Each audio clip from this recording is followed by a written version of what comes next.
So finishing off the trilogy of the first 3 X-Men feature films for the best of X-Men season at the cinema at Cineworld. The finale of this original trilogy, where the mutants come head on with each other over political issues regarding the Brotherhood, them. the X-Men, and the Homo sapiens. The X-Men and the human race clashing with the X-Men to fight the bad guys. So, so 2006, another 3 years. These gaps, looking back, were really long between each film, to the point from X-Men to Last Stand, Rogue really has aged in those 6 years. Anna Paquin. Yeah. It's like not that you can just, like you watch Lord of the Rings, which we did a marathon of, and they were filmed as one big film. Like it flows. These, you can see the aging of the actors, which is just interesting because it was such quite big gaps.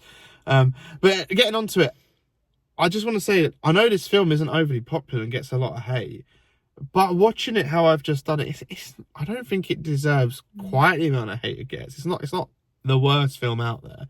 I mean, what do you think? Well, I remember the first time I saw it, I was very disappointed. And why? Because they did the Phoenix dirty. They so did the Phoenix dirty. They changed the story a little bit. Yeah, but what about the film that you're comparing to source material? I'm getting to it. Thank you. So the first time I watched it, I was very disappointed. It was just, I felt like there was a lot going on. There was a lot of mutants in it that kind of don't get a lot of screen time because there's so many things happening. And then I feel like it builds to this huge climax with the Phoenix finally unleashing some of her infinite power. And then, the end happens. I won't spoil it. We'll talk about that later. Yeah, we'll go to spoilers in a little bit. And for me, I was expecting like a big bang of a climax, like a poof, this release of all this energy, something spectacular, and it just kind of fizzles out. And we'll come to that in spoilers in a minute, because it does. It builds this whole epic battle just for it to fizzle out at the end. So I'll say my piece. I'm not quite finished. I did enjoy it more this time. Watching them back to back in like a week, I found it far more enjoyable. And after all of the comic book release films we've had since then, I actually appreciate these films a bit more. They're a little bit dark and edgy. People die left, right, and centre. Everybody's killing everybody in these films. It's very violent in places, and it's quite dark. And it sort of, I find they did it a lot better than some of the stuff they're doing today. Well, yeah. So we had a conversation going for some grub after this screening tonight, and I pointed out, like, looking back at this film, considering what's come afterwards regarding X-Men films as well as superhero films in general, Marvel universes and DC mess ups, it ain't that bad as a comic book adaptation film. Considering how dirty it was received, it's not that bad. There's a lot of diehard fans out there, and I am one of them, but I can separate the two, the films and the comic books. You have to separate them. So as a film on its own, and obviously the concluding part of this trilogy of the first 3 films, I do like it. I do think it's a bit above average, I suppose. I think it's quite cinematic. There are cinematic moments, more so in this than the previous 2. There is the fight choreographies are all very good in all the films. Yeah, so the editing is pretty good, because I've had a problem with action film editing before where I think it's too fastly cut. And disorientating. I would particularly pick on Batman Begins for that. Yeah. But there are several films that do this, and I will say that the X-Men trilogy, particularly Last Stand, don't cut everywhere. It's actually a smooth edit. I think the editing is actually on point. And a lot of practical effects.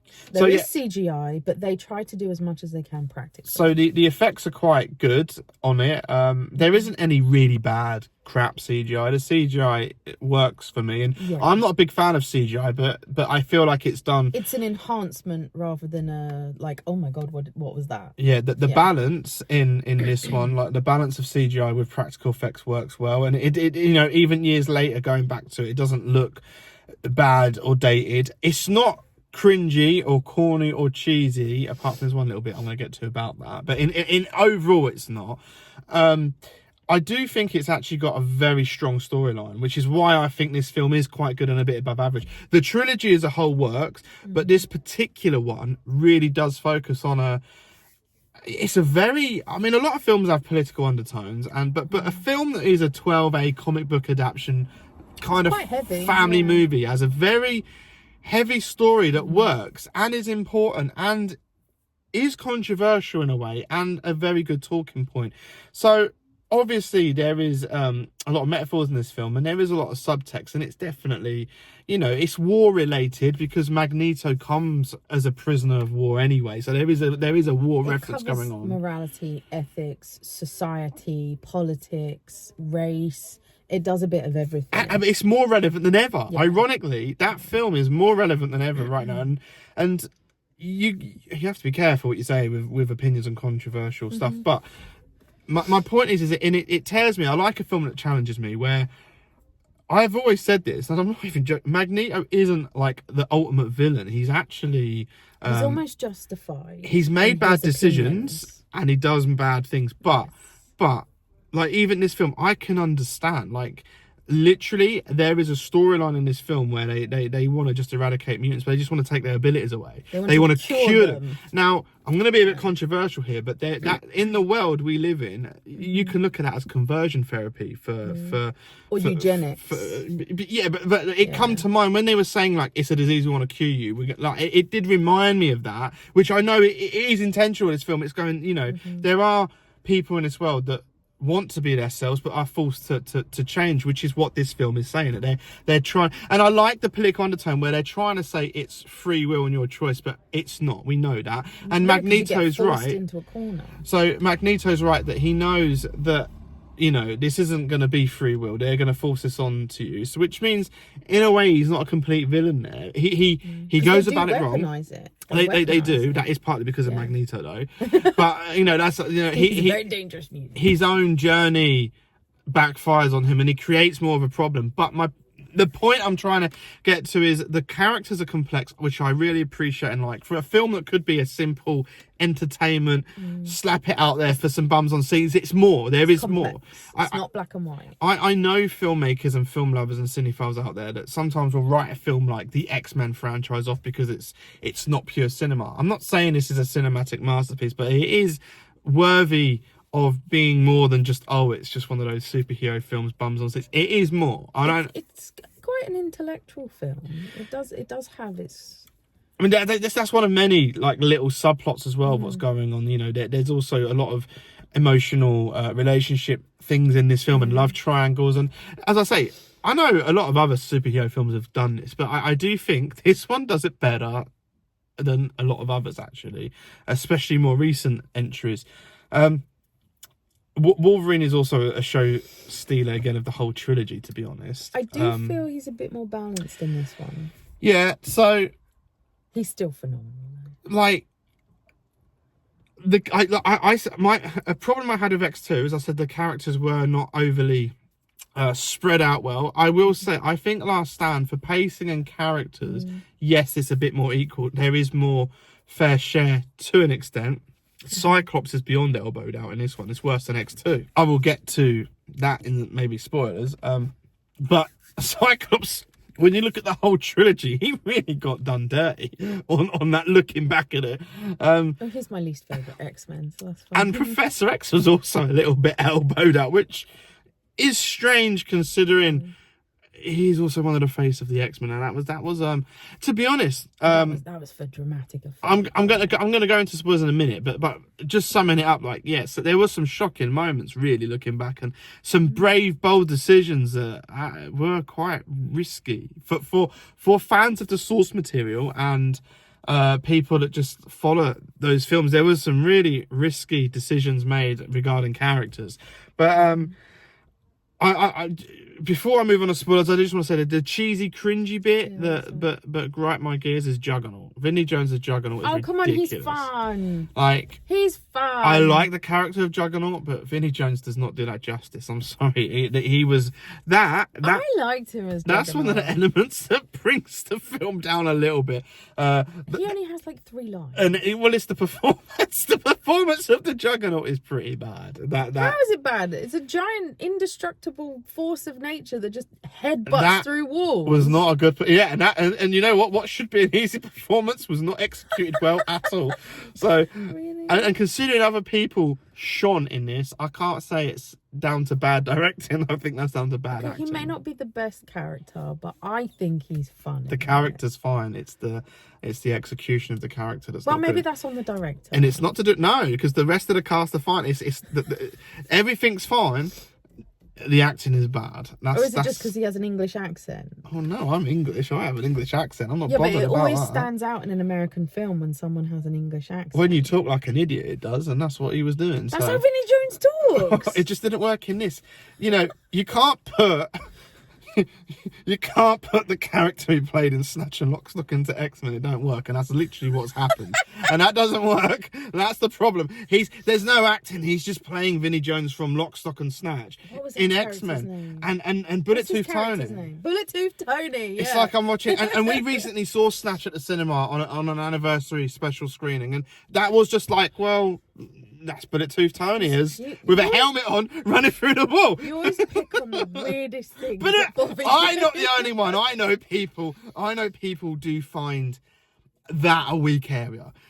Anyway, I think it was a good way to finish the trilogy, and I think it was an explosive storyline, and for the storyline alone is worth a view. Now, spoiler alert! I am going to go just because there was. I know you got issues, but I was quite. When I first saw this film, it really shook me that they killed Professor X, or did they kill him? Because, I was to be annoyed honest, they did that first time I saw it. to be honest, it's not really. Got obliterated. But you know, at end of credit sequence, he did the unethical thing, and later on the franchise, he just appears. So he's not dead. But watching it, he is obliterated, and I was actually like, when I first watched that, and watching it again this evening at the cinema, I was like, yeah, that is pretty mad. That is quite mad that they did that. But he was one of the few who could potentially stop her, so it kind of makes sense in the story. No, it was a good story arc, and it made it impactful. It also shows Eric Lynch's true colours.